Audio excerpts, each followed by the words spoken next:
இப்போது நான் உங்களுக்கு வெயிட் கெயின் பற்றி ஒரு சின்னதாக மினி இன்ஃபர்மேஷன் கொடுக்க போகிறேன். யாரெல்லாம் அண்டர் வெயிட்டில் இருக்கீங்களோ அவங்களாம் கண்டிப்பாக ஒரு நாளைக்கு 5 டைம்ஸ் டேட்ஸ் வந்து சாப்பிட்ணும். சாப்பாடு வந்து 5 டைம்ஸை வந்து குட்டி குட்டியாக பிரித்து பிரித்து சாப்பிட்ணும். நீங்கள் நிறைய சாப்பிட்டா தான் உங்களுக்கு தெகட்டும். மினி மீல்ஸ் மாதிரி எடுத்துக்கிட்டிங்கன்னா உங்களுக்கு கரெக்டாக இருக்கும். அதில் எந்த மாதிரி ஃபுட், என்னென்ன கலோரிஸ், எப்படி ஃபுட்டு எடுத்துக்கலாம், என்ன ஃபுட் எடுத்துக்கலான்ட்டு இப்போ நான் உங்களுக்கு சொல்ல போகிறேன். ஃபஸ்ட்டு வந்து எக்கு. ஒரு நாளைக்கு வந்து 5 to 6 எக்ஸ் வந்து கண்டிப்பாக எடுத்துக்கணும். ஒரு எக்கில் பார்த்தீங்கன்னா 100 கலோரிஸ் இருக்கும். இப்போ உங்களுக்கு சாதாரணமாக பாயில் பண்ணி சாப்பிட முடியலன்னா ஆஃப் பாயில் இல்லைன்னா ஆம்லேட் இல்லைன்னா வந்து பொரியல் மாதிரி பண்ணி கூட நீங்கள் எடுத்துக்கலாம். ஆனால் கண்டிப்பாக எக்ஸ் வந்து 6 எக்ஸ் பர் டே எடுத்துக்கணும். நெக்ஸ்ட்டு வந்து ஃபிஷ்.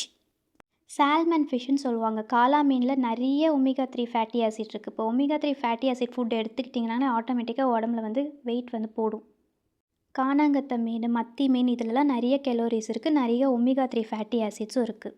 கண்டிப்பாக இந்த மாதிரி டைப்ஸ் ஆஃப் ஃபிஷ் நீங்கள் ஃபுட்ஸில் எடுத்துக்கணும். நெக்ஸ்ட் வந்து நம்ம பார்க்க போகிறது மட்டன். இப்போ சில பேருக்கு மட்டன் வந்து சாப்பிட பிடிக்காது. அவங்க நீங்கள் கடையில் வந்து சாப்ஸ்ன்னு கேட்டாலே லைக் எலும்பு கொஞ்சம் அது கூட ஸ்கின் ஒட்டி இருக்க மாதிரி கொடுப்பாங்க. அதில் வந்து பீஸ்லாம் வந்து சாஃப்டாக தான் இருக்கும். நீங்கள் அந்த மாதிரி கூட எடுத்துக்கலாம். மட்டன் வந்து great source of weight gain food. அடுத்து வந்து நம்ம பார்க்க போகிறது சிக்கன் தான். இப்போ சிக்கன் வந்து நிறைய பேர் வந்து போனாக சாப்பிடுவீங்க. போனாக சாப்பிடக்கூடாது. பிரெஸ்ட் பீஸ் அப்படின்னு சொல்லிட்டு ஷாப்பில் கேட்டாங்கன்னா கொடுப்பாங்க. அதை நீங்கள் கிரேவி மாதிரி பண்ணி கூட சாப்பிட்ருங்க, இல்லைனா ஃப்ரை பண்ணி கூட சாப்பிட்ருங்க. பிரெஸ்ட் பீஸில் தான் நிறைய ப்ரோட்டீனும் கலோரிஸும் இருக்குது.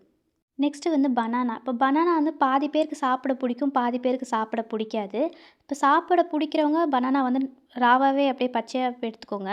சாப்பிட பிடிக்காதவங்க வந்து மில்க் ஷேக் மாதிரி பண்ணி அதை குடிச்சிடுங்க.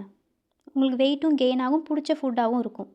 நெக்ஸ்ட்டு வந்து பழைய சாப்பாடு. பழைய சாப்பாடு நீங்கள் மார்னிங் எவ்வளோ எடுத்துக்கிறீங்களோ உங்கள் உடம்புல வந்து ஹீட்டு குறையும். இப்போ ஹீட் அதிகமாக இருந்தாலே வெயிட் வந்து அவ்வளோ போடாது. ஸோ ஹீட்டை குறைச்சிட்டு இந்த பழைய சாப்பாடு எடுத்திங்கன்னா உங்களுக்கு கலோரியும் அதிகமாக கிடைக்கும், ஹீட்டும் குறையும். நெக்ஸ்ட்டு வந்து கோகோனட் வாட்டர். கோகோனட் வாட்டர் வந்து இப்போ நம்ம இடியாப்பத்துக்கு தேங்காய் பால் எடுப்போம்ல, அது எடுத்து நீங்கள் டெய்லி 100 ml குடித்தா உங்களுக்கு நல்ல வெயிட் கெயின் ஆகும். நார்மல் கோகோனட் வாட்டரும் நீங்கள் எடுத்துக்கலாம். நெக்ஸ்ட்டு வந்து சீத்தாப்பழம்.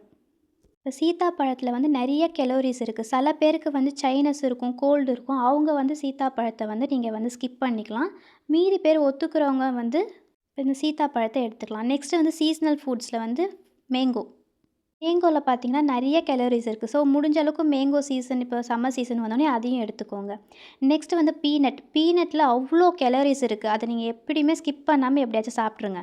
ராவாக சாப்பிட்ற மாரி இருந்தாலும் சாப்பிட்ருங்க, இல்லைனா அந்த பர்ஃபி மாரி விற்கும் அதுமாரி எடுத்துக்கிட்டாலும் ஓகே தான். இப்போ நான் உங்களுக்கு ஒரு சார்ட் மாரி காட்டுறேன். இப்போ நட்ஸில் எவ்வளோ எவ்வளோ கலோரிஸ் இருக்குது, அது எவ்வளோ எடுத்துக்கணும்னு சொல்லிட்டு இந்த சார்ட்டில் இருக்கும். நீங்கள் ஒரு ஸ்க்ரீன்ஷாட் கூட எடுத்து வச்சுக்கோங்க. இப்போ பார்த்தீங்கன்னா வால்நட்டு, கேஷ்யூ, பிஸ்தா, மக்காடமியா நட்டு, ஹேசல் நட்டு இதிலலாம் கலோரிஸ் வந்து அதிகமாக இருக்கும். இதெல்லாம் நீங்கள் வாங்கி வச்சு சும்மா ஸ்நாக்ஸ் மாதிரி கூட அப்பப்போ சாப்பிட்டுக்கலாம். இப்போ நான் உங்களுக்கு காட்டின எல்லா ஃப்ரூட்ஸ் அண்ட் ஃபுட்ஸ் எல்லாமே நம்மளுக்கு ஈஸியாக கிடைக்கிற மாதிரி தான் நான் உங்களுக்கு பிக் பண்ணி காமிச்சிருக்கேன். இதெல்லாம் நீங்கள் ரெகுலராக எடுத்தாலே உங்களுக்கு நல்லாவே வெயிட் கெயின் ஆகும். தேங்க்யூ.